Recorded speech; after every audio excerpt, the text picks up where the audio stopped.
नमस्कार दोस्तों, स्वागत है आपका इंडियन कंसर्न्स हिंदी में। दोस्तों, पाकिस्तान की हालत किसी से छुपी नहीं है।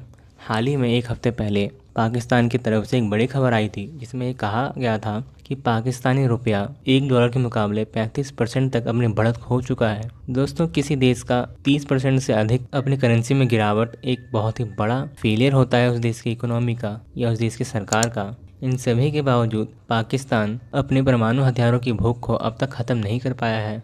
दोस्तों, सितंबर 2021 में bulletin of the atomic scientist पत्रिका में प्रकाशित एक परमाणु नोटबुक का अनुमान था कि पाकिस्तान 2021 तक 165 परमाणु हथियारों न्यूक्लियर वॉरहेड्स तैयार कर लेगा, जो कि बिल्कुल सही साबित हुआ था। दोस्तों, पाकिस्तान के पास वर्तमान में 165 न्यूक्लियर वॉरहेड्स हैं, वहीं भारत के पास 135-140 हैं। दोस्तों, ये पहली बार हुआ है कि किसी पाकिस्तानी मिसाइल की रेंज इजराइल तक पहुंच चुकी है। दोस्तों, पाकिस्तान की नई न्यूक्लियर वॉरहेड्स शाहीन 3 की रेंज 2750 किलोमीटर है, जो कि इजराइल के मुख्य ठिकानों को कवर करता है। यहाँ गौर करने वाली बात यह है, आज तक अपने परमाणु हथियारों की संख्या को उजागर नहीं किया है। पाकिस्तान पिछले कुछ समय से नई कम दूरी की सामरिक हथियार, समुद्र आधारित क्रूज मिसाइल, हवा से दागे जाने वाले क्रूज मिसाइल्स और लंबी दूरी की बैलिस्टिक मिसाइल्स विकसित करने की कोशिश कर रहा था। पाकिस्तान के पास कम से कम 6 परमाणु सक्षम भूमि आधारित बैलिस्टिक मिसाइलें हैं, जिनमें कम दूरी 60 से 70 किलोमीटर वाली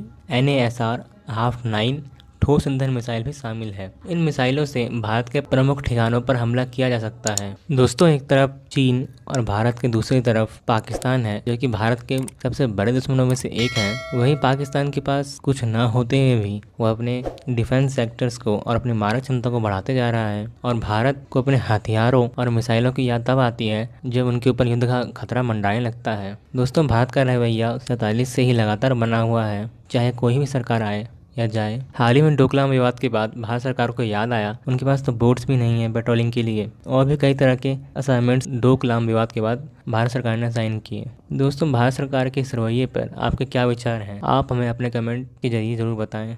थैंक यू फॉर वॉचिंग। मिलते हैं नेक्स्ट एपिसोड में।